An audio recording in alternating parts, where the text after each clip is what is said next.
प्रिय शिक्षार्थियों, अब हम पढ़ने जा रहे हैं नैतिक शिक्षा के पाठ 4 को।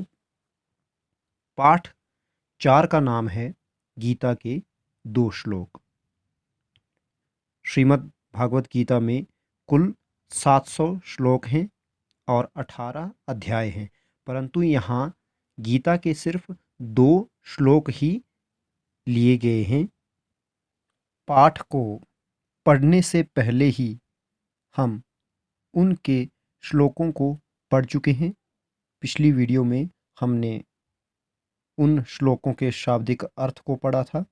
आज हम पाठ पढ़ेंगे कि इस पाठ में और क्या क्या लिखा हुआ है, और साथ ही मैं ये भी उम्मीद करता हूँ कि आप उन श्लोकों के शब्दार्थ भी लिख चुके होंगे।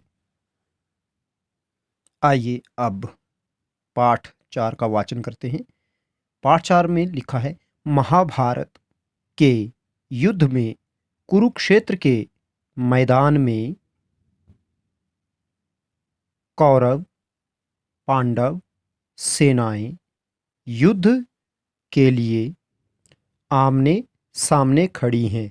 ये उस दृश्य को दिखाने की यहाँ कोशिश की गई है कि महाभारत के युद्ध के समय में कुरुक्षेत्र के मैदान में क्या था कि कौरव और पांडवों की सेनाएं जब आमने सामने खड़ी थी, उसके बाद श्री कृष्ण जी वीर अर्जुन के सारथी के रूप में हैं।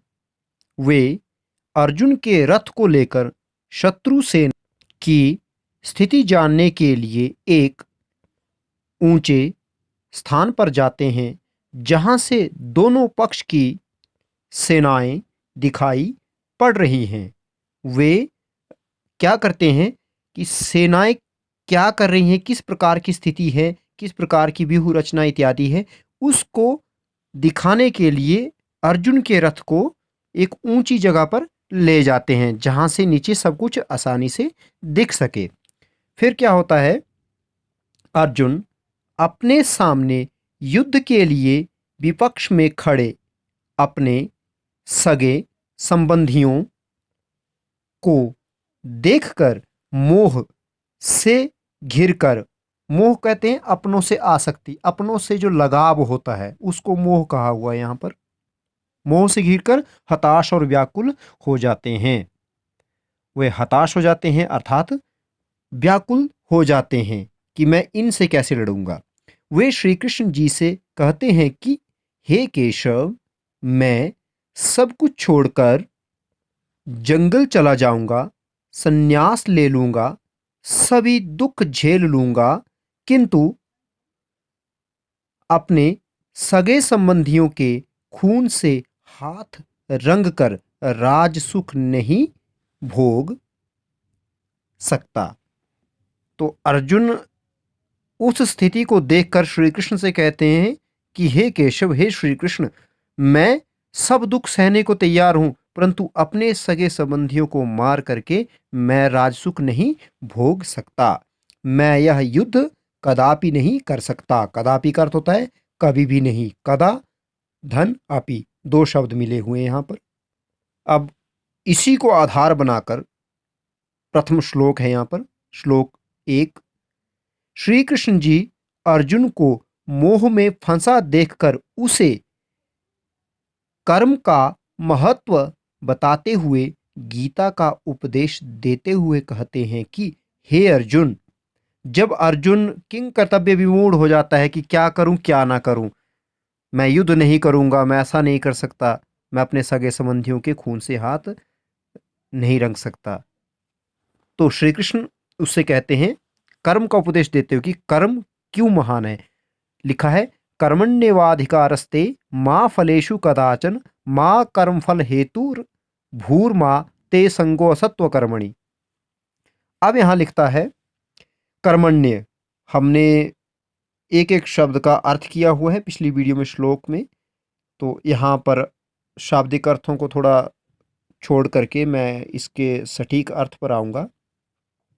कर्मण्येवाधिकारस्ते कहता है ते अर्थात तुम्हारा, अधिकारा अधिकार कर्मणि काम में ही है, यानी कि कर्म करने में ही है। माँ फलेषु कदाचन, फलों में कभी भी नहीं। माँ कर्म फल हेतु भू, अर्थात कर्म के फल का हेतु मत बन। ते संगो असत्व कर्मणि, इससे क्या होगा, तुम्हारा संग भी अकर्म में होगा।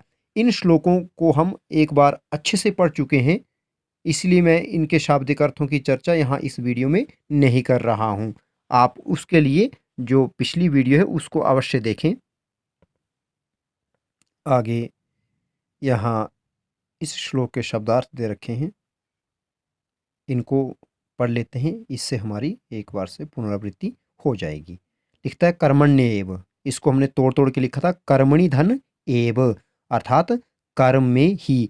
ते तुम्हारा या आपका, अधिकारः अधिकार, माँ नहीं, फलेषु फलों में, यहाँ फल में लिखा हुआ फलेषु बहुवचन होता है।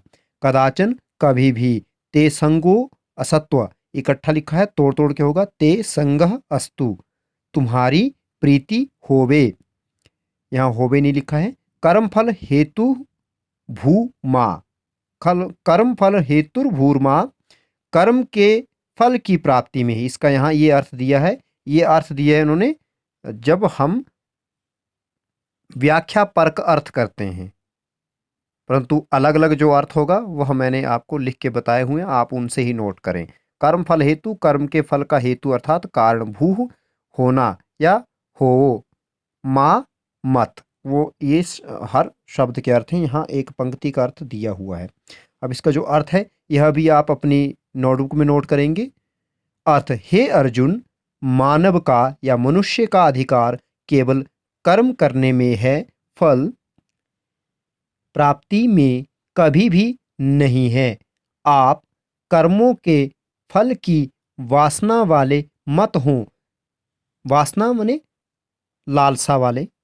आपकी प्रीति केवल कर्म करने में हो, आपकी जो प्रीति है वह कर्म करने में होनी चाहिए। आप अपनी आसक्ति काम करने में दिखाओ, फल प्राप्ति में नहीं। युद्ध के मैदान में एक क्षत्रिय का केवल यही धर्म वह क्षम्यतामिति वह कर्म है कि वह शत्रु का अधिक से अधिक विनाश करे, इसलिए मोह त्याग कर युद्ध करो। तो श्री कृष्ण अर्जुन को समझाते हुए कहते हैं कि अभी आप युद्ध के मैदान में हैं और यहाँ पर आपका एक ही धर्म, एक ही कर्म है और वह है शत्रु का अधिक से अधिक विनाश करना, इसलिए मोह को छोड़ो और युद्ध करो। आपसे आगे प्रश्न भी पूछा जाएगा कि युद्ध के मैदान में एक क्षत्रिय का क्या धर्म है या क्या कर्म है, तो उसका आंसर भी आप यही लिखेंगे कि युद्ध के मैदान में एक क्षत्रिय का यह धर्म है कि वह अपने शत्रु का अधिक से अधिक विनाश करें। पाठ को पढ़ने के बाद जो इसके प्रश्न उत्तर हैं, अभ्यास प्रश्न हैं, उनके उत्तर आप स्वयं लिखेंगे। तत्पश्चात आपके लिए लिखित उत्तर लेखन सामग्री प्रेषित की जाएगी। सबसे पहले आप स्वयं अपने आधार पर प्रश्नों के उत्तर लिखें किसी रफ नोटबुक में, और जब फेयर करने लगें आप, तो उससे पहले जो आपके लिए भेजी गई, प्रेषित की गई उत्तर लेखन सामग्री होगी, यानी कि यहाँ से जो मैं अपनी तरफ से जो आपको प्रिंटेड आंसर्स भेजूंगा, उनसे आप मैच करने के बाद ही लिखें। इस प्रकार से आपका अभ्यास भी हो जाएगा और आप उचित उत्तर लेखन विधि से भी अवगत हो जाएंगे, यानी कि अपने बेस पर आप उत्तर लिखने में समर्थ हो जाएंगे। दूसरा श्लोक है, श्री कृष्ण जी अर्जुन का मोह दूर करने के लिए उन्हें आत्मा के शाश्वत, परीक्षा में भी पूछा जाता है, शाश्वत का अर्थ होता है सदा रहने वाला या वाली, और शरीर के नश्वर, नश्वर का मतलब है नष्ट होने वाला, नश्वर निश्चित रूप से नष्ट या नाश होने वाला, उसे कहते हैं नश्वर होने का बहुत ही सुंदर व शिक्षाप्रद उदाहरण देते हुए कहते हैं। तो श्री कृष्ण जी अर्जुन को कहते हैं कि शरीर जो है वह नश्वर है, नष्ट होने वाला है, परंतु आत्मा क्या है? शाश्वत है, अर्थात हमेशा रहने वाली है। उसका उपदेश देते हुए कहते हैं, वासांसि जीर्णानि यथा विहाय नवानि गृह्णाति नरोपराणि तथा शरीराणि विहाय जीर्णान यानि संयाति नवानि देहि। वासांसी कहते हैं वस्त्रों को, जीर्णानी फटे पुराने, यथा जिस प्रकार, विहाय मने छोड़ करके, नवानी नए, गृहणाति ग्रहण करता है, नरह व्यक्ति, अपराणी दूसरे, तथा उसी प्रकार शरीराणि विहाय शरीरों को छोड़ करके, कैसे शरीरों को छोड़ करके? जीर्णानि पुराने, अन्यानि दूसरे, संयाति धारण करता है, नवानि नए देही जीवात्मा। तो यहाँ पर कहा हुआ है कि जिस प्रकार व्यक्ति अपने फटे पुराने वस्त्रों को त्याग करके, उतार करके नए साफ सुथरे वस्त्र ग्रहण कर लेता है, ठीक आत्मा भी, जीवात्मा भी क्या करता है? आत्मा भी पुराने जीर्ण हुए शरीर को छोड़ करके नए शरीर को धारण कर लेता है। यह यहाँ कहा हुआ है। शब्दार्थ: वासांसी वस्त्र, जीर्णानि फटे पुराने, यथा जिस प्रकार, विहाय उतार कर या त्याग कर, नवानि नए, गृहणाति धारण करता है, हलंत हो गया यहाँ पे, धारण करना लिखा है यहाँ पे, धारण करना है, क्षम्यता में धारण करना भी होता है, और गृहणाति धारण करता है, दोनों अर्थ सही हैं, क्योंकि तीता अंति लट लकार प्रथम पुरुष का एक वचन है ती यहाँ पर, तह द्विवचन और अंति बहुवचन। नरो प्राणी, मनुष्य व कोई भी प्राणी, तथा उसी प्रकार, संयाति धारण करता है या धारण करना, देही जीवात्मा।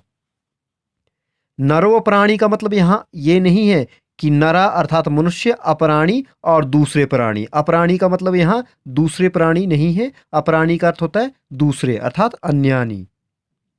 तो शाब्दिक अर्थ अलग हो जाता है कई बार, और वाक्य में जब शब्द प्रयोग होता है तो अन्य अर्थ निकलता है। तो अपराणी, नरा अपराणी, मनुष्य और उसी प्रकार दूसरे प्राणी, यह भी इसका अर्थ हो सकता है। और मनुष्य और अपराणी अर्थात दूसरे, वस्त्र के साथ भी जोड़ करके देखा जा सकता है कि अन्यानि अपराणी नवानि संयाति, अर्थात उसी प्रकार अन्य दूसरे नए को धारण करता है। इन श्लोकों को अपनी अपनी नोटबुक पे लिखेंगे आप, और अर्थ भी लिखेंगे साथ में जो यहाँ दिया हुआ है। शब्दार्थ आप पहले लिख चुके हैं। अर्थ: श्री कृष्ण जी कहते हैं, हे अर्जुन, जिस प्रकार कोई व्यक्ति अपने फटे पुराने वस्त्रों को उतार कर नए वस्त्र धारण कर लेता है, उसी प्रकार यह आत्मा इस पुराने शरीर को छोड़कर नया शरीर धारण कर लेती है। आत्मा का शरीर से मिलन जन्म और पृथक होना अर्थात अलग होना मृत्यु है। तो यहाँ पर आपसे पूछा भी जाता है कि इसमें, इस श्लोक में आत्मा को कैसा बताया गया है? तो आत्मा को शाश्वत अर्थात सदा रहने वाला या सदा रहने वाली, और शरीर को कैसा बताया गया है? नश्वर यानी कि नष्ट होने वाला। और जन्म किसे कहा गया है गीता के अनुसार? आत्मा का शरीर से मिलन जन्म है, और शरीर से अलग हो जाए आत्मा तो वह मृत्यु है। अतः अपना मोह, क्षम्यतामिति, अतः आपका मोह करना उचित नहीं है। आप जो मोह कर रहे हैं, जो आप आसक्ति दिखा रहे हैं अपनों से, वह ठीक नहीं है। आप अपने क्षत्रिय धर्म का पालन करें, अपने शत्रु का अधिक से अधिक विनाश करें, यही क्षत्रिय का युद्ध के मैदान में धर्म व कर्म है। इस प्रकार गीता के माध्यम से श्री कृष्ण जी ने कर्म करने का एक सुंदर उपदेश दिया है।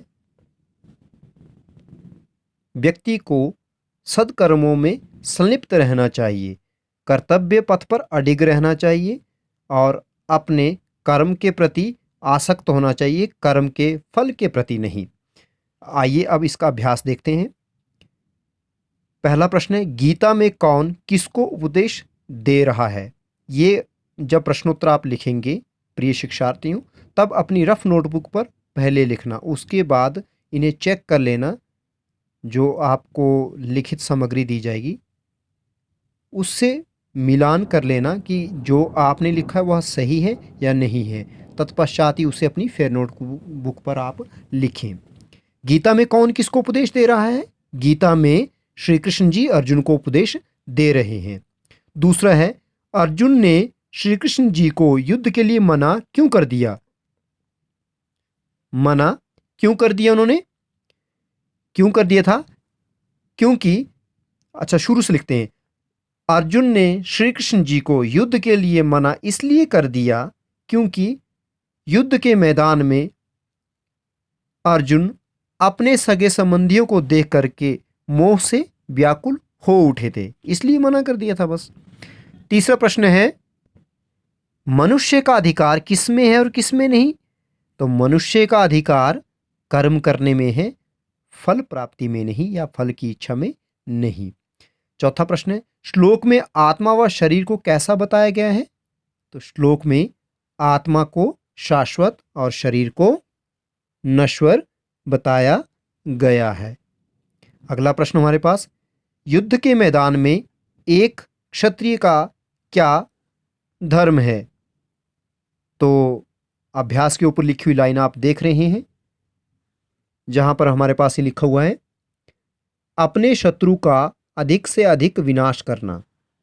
तो हम लिखेंगे, युद्ध के मैदान में एक क्षत्रिय का यह धर्म है कि वह अपने शत्रु का अधिक से अधिक विनाश करे। अब शब्दार्थ दिए हुए लिखने को, तो शब्दार्थ हमने पूरे श्लोकों के ही लिख लिए हैं, तो यह प्रश्न लिखने की हमें आवश्यकता नहीं है क्योंकि हम सभी शब्दार्थों को पहले ही लिख चुके हैं। फिर भी इन पर एक दृष्टि डाल लेते हैं। शब्दार्थ, फलेषु फलों में, वासांसी वस्त्र, जीर्णानी फटे पुराने, नवानी नए, गृहणाति धारण करना या धारण करता है, संयाति इसका अर्थ भी होता है धारण करता है, देही जीवात्मा, कर्मण्य एव कर्मणि एव, अलग अलग करके लिखेंगे तो कर्मणि एव कर्मण्येव लिखा होगा तो कर्म में ही, कदाचन कभी भी, कर्म फल हेतु भूर्मा, कर्म के फल का हेतु मत बनो। इसका जो सही अर्थ है वह है, कर्म के फल का हेतु मत बनो, ते तुम्हारा या आपका, संगो असत्व कर्मणि, संग होवे अकर्म में, अर्थात तुम्हारा लगाव अकर्म में होगा। अकर्म का अर्थ है कर्म ना करने में। संगो असत्व कर्मणि, संगः अस्तु अकर्मणि, अर्थात इसका जो सही अर्थ है वह ये कहने की कोशिश की गई है कि इस प्रकार तुम कर्म के बंधन में भी नहीं पड़ोगे, क्योंकि कर्म बंधन से आजाद होने को ही एक प्रकार की मुक्ति भी कहा गया है। परंतु अगर हम अनासक्त भाव से कर्म करेंगे तो हम कर्म बंधन में नहीं पड़ेंगे। इसीलिए श्री कृष्ण जी अर्जुन को समझाते हुए कहते हैं कि अगर तुम फल की इच्छा ना करते हुए केवल अपने कर्तव्य का पालन करोगे, एक क्षत्रिय धर्म का पालन करोगे, तो कर्म तो आप करेंगे पर कर्म के बंधन में नहीं पड़ेंगे। इसलिए यहाँ पे संगो असत्व कर्मणि कहा हुआ है, ते संगो असत्व कर्मणि, अर्थात इस प्रकार तुम कर्म के बंधन में भी नहीं पड़ोगे। प्रिय शिक्षार्थियों, मैं फिर से दोहरा रहा हूं कि आप इन प्रश्नों के उत्तर अपनी अपनी रफ नोटबुक पर स्वयं पाठ से ही खोजकर लिखें। इति योम शम।